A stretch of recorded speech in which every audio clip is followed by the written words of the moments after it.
Hello, everyone. Hello, Thomas. Welcome. Thank you so much. Hello, everyone out there. Happy weekend.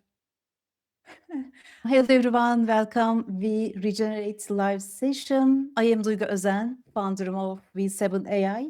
And Thomas, first of all, thank you for being here. We're really honored today to listen your wisdom. And I remember actually when I first came across your work on LinkedIn, it wasn't just another marketing concept for me. It was like an invitation to rethink marketing, our responsibility of our profession, not just how we communicate, but how we stand for in the this field.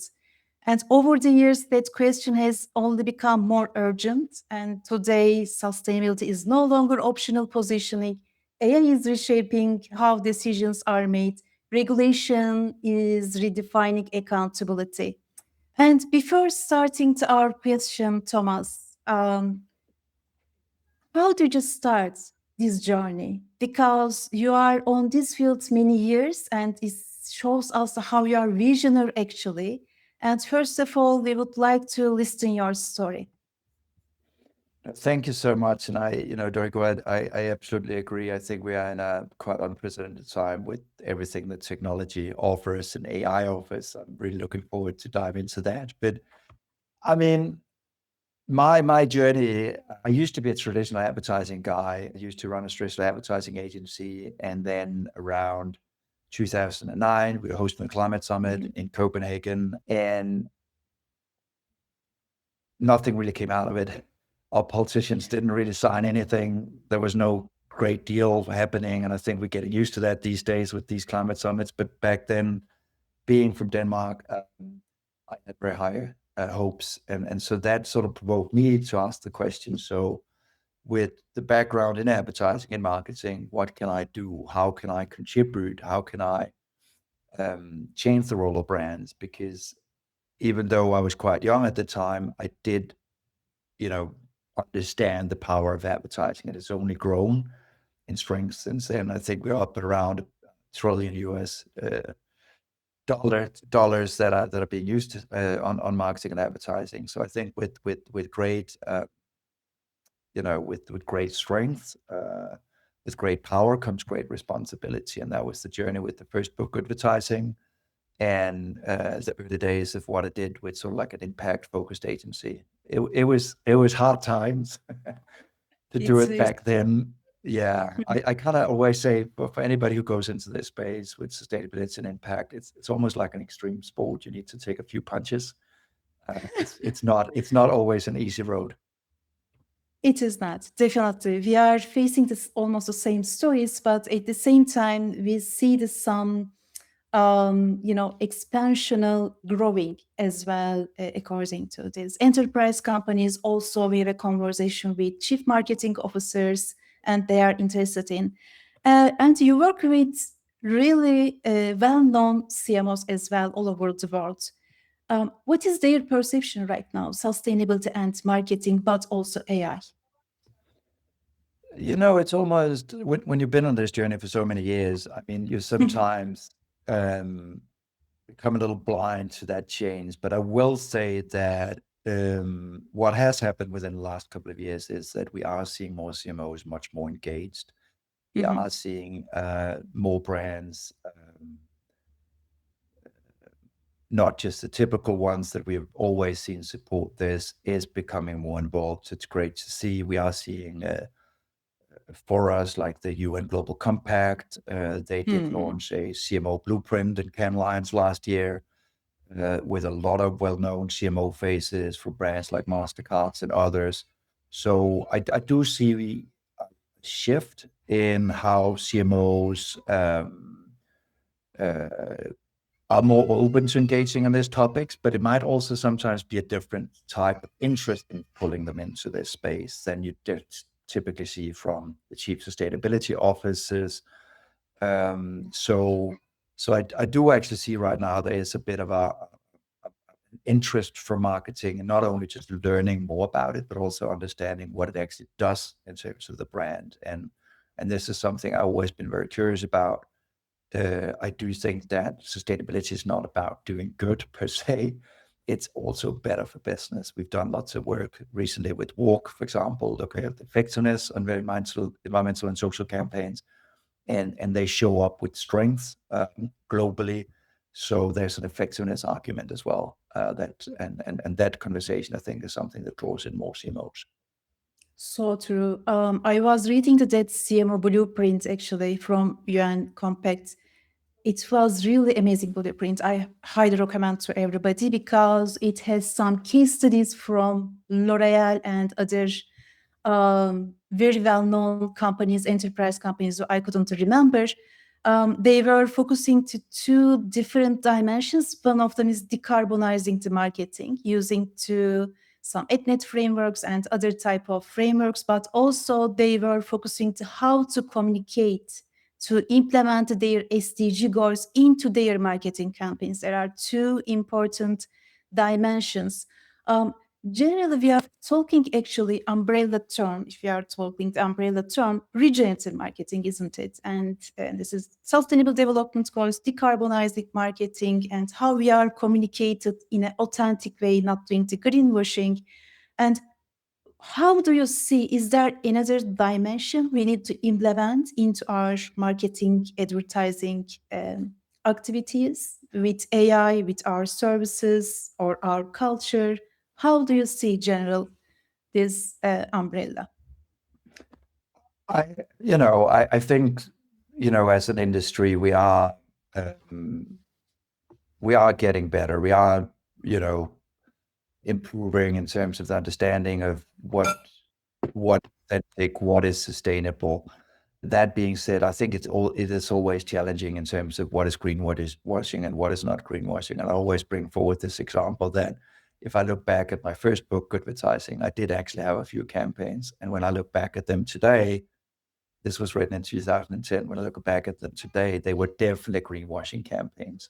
But at that Yeah. time, it wasn't. And so I think it's always very dangerous to sort of look back at things, hold up the bar and say this is greenwashing, because it's forever changing. So what good might look like in a couple of years' time, it keeps being pushed forward. And so I think this is where it's sometimes difficult for marketeers to navigate this.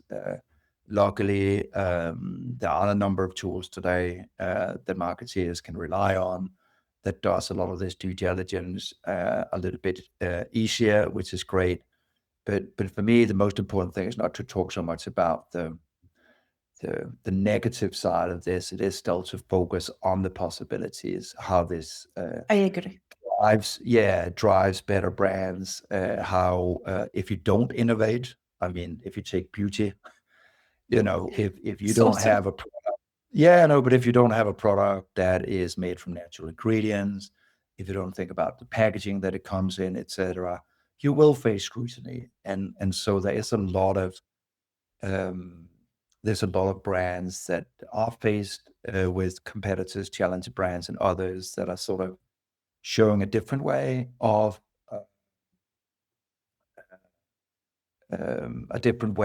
talking to the consumers, a different way of showing up, a different way of being transparent, a different way of being sustainable. So that puts a lot of pressure on mass market brands, and so it's a really interesting time right now to see how that's gonna sort of change the way that we market products going forward. So true, Thomas. You are doing amazing work to bridge between to chief sustainable officer to chief marketing officer. Actually, I think that's a great solution that two departments talk each other and define their needs and work together.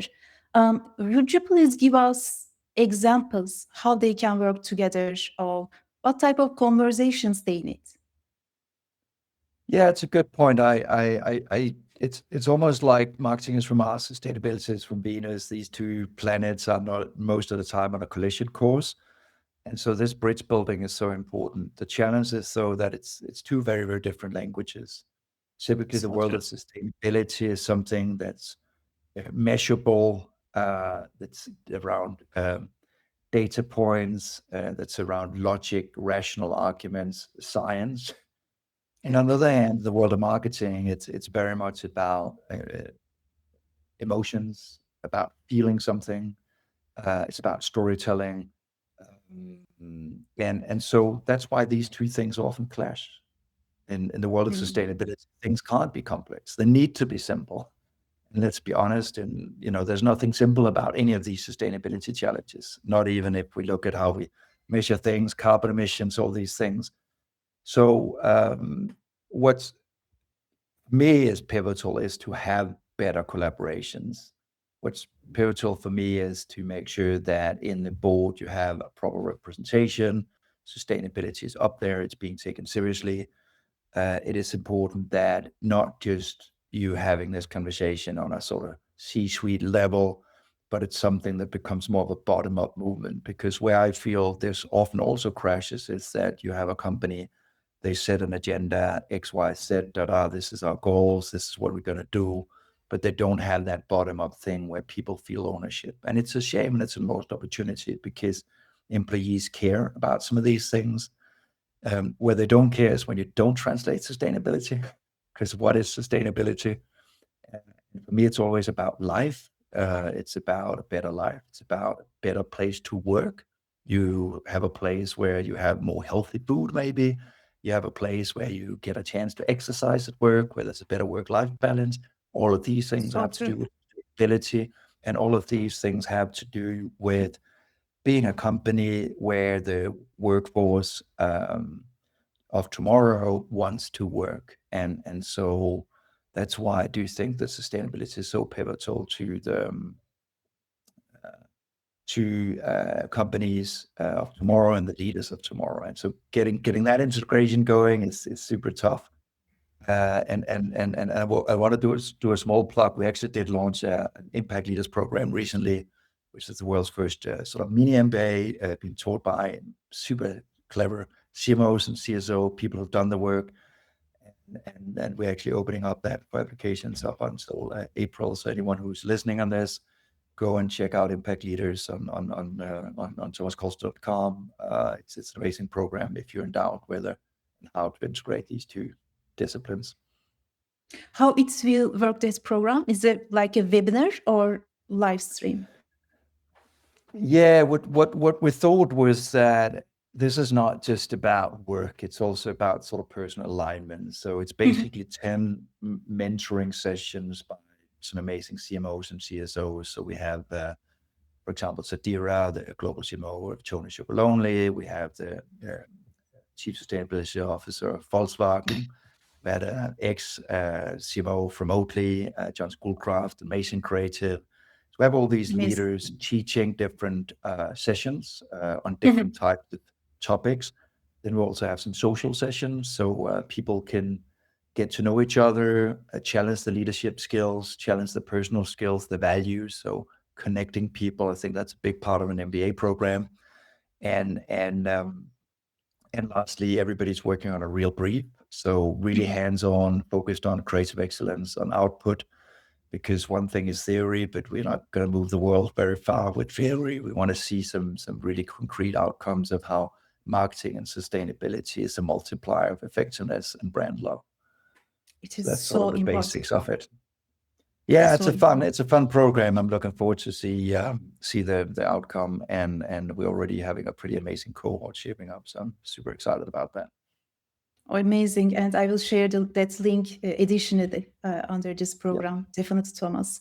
There are that conversations. I am having this question, and I am really curious about your opinion.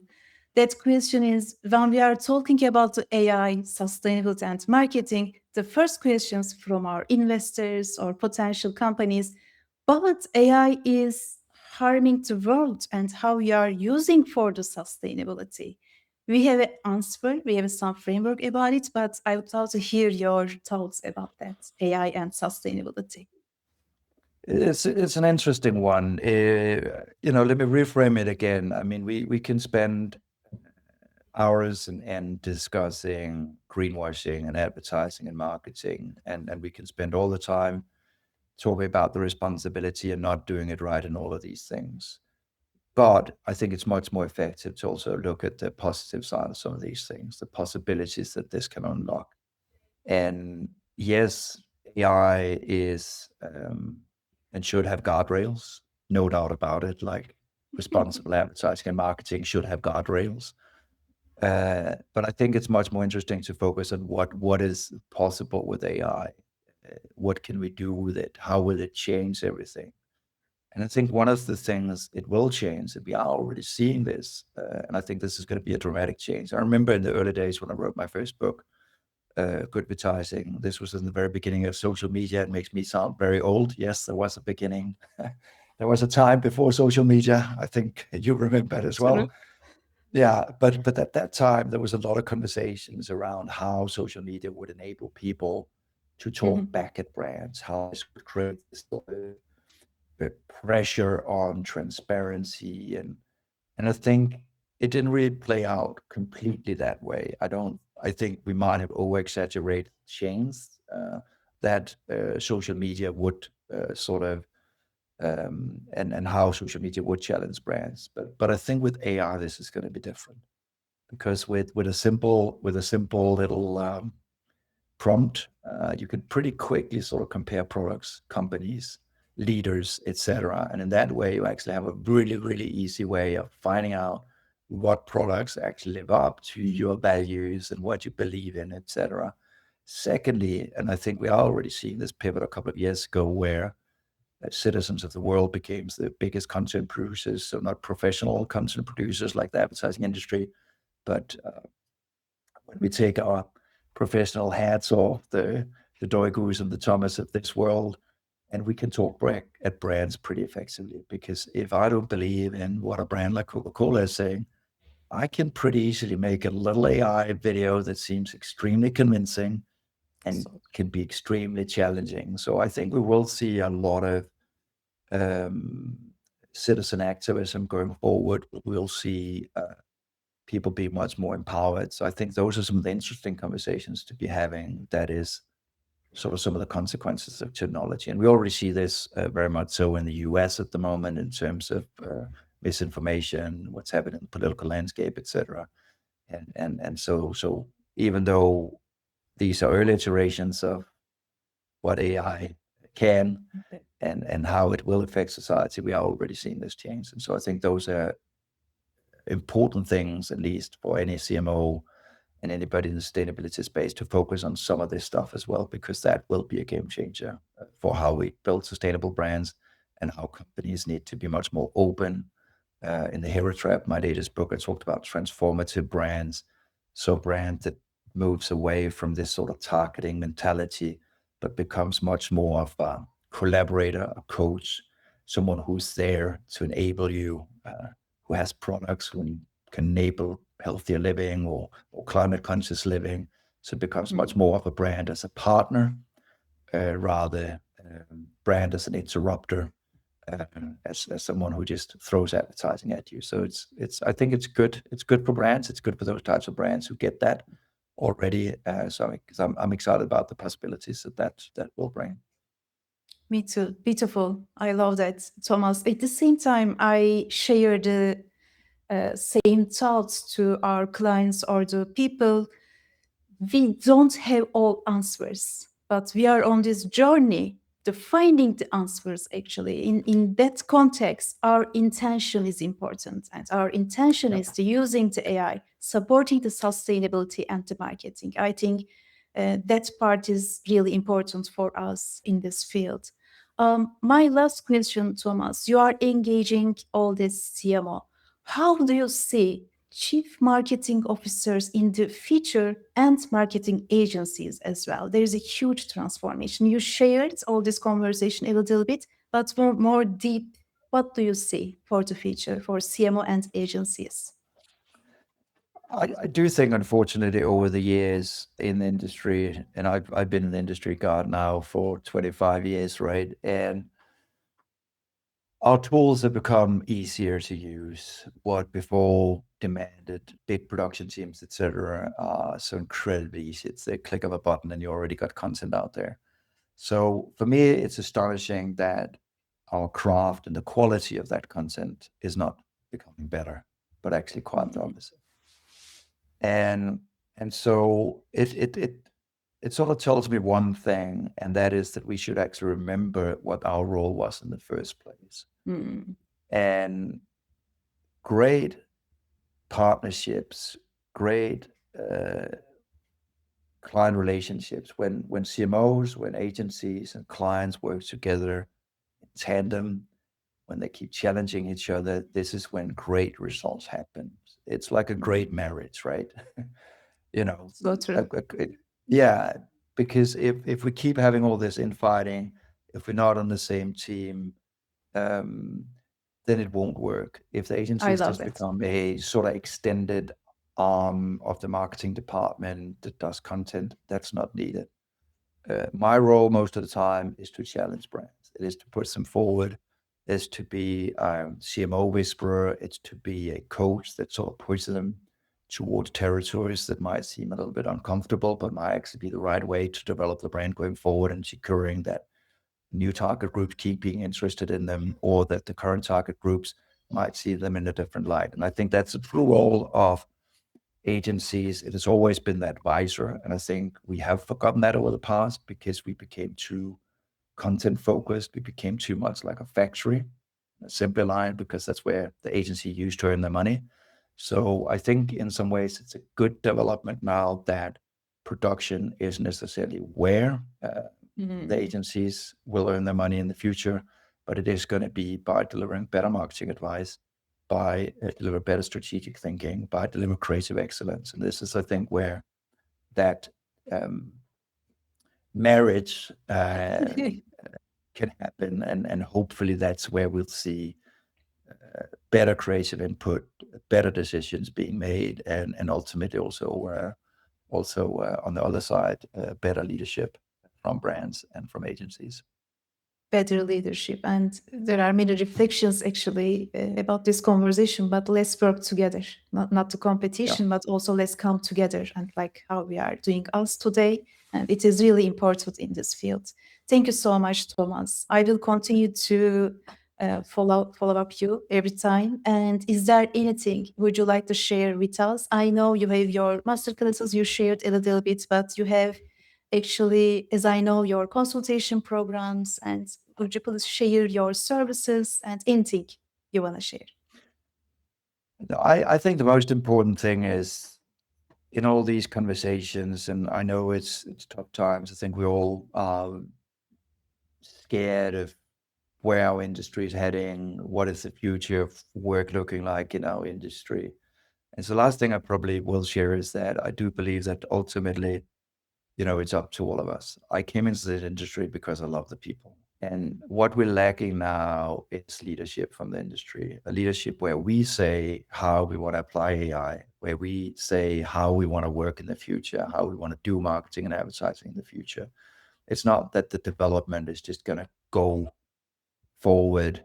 I mean, it needs to be led by people. And so it's really up to all of us and all of those listening to say, okay, what are the type of leadership we want, and what is the type of advertising industry we want? And then let's create that instead of nagging whether AI can be good or bad. I mean, let's just say, what direction do we want to take AI, and what direction do we want to take the advertising industry in? And I think it's down to people, and I love all the people in our industry. And so, yeah, a call for leadership is probably my final last words here on a Friday. It's a beautiful closing statement, and you highlight the leadership. It all starts with us. So true. Thank you, Thomas. I am really honored to have you today having this conversation, and we will continue hopefully. Thank you, and who listened us today, who joined us, and thank you for all. I will share details about Thomas and his works more. Talk to you soon. We will be here if you have any question. Have a beautiful day. Thank you. Bye.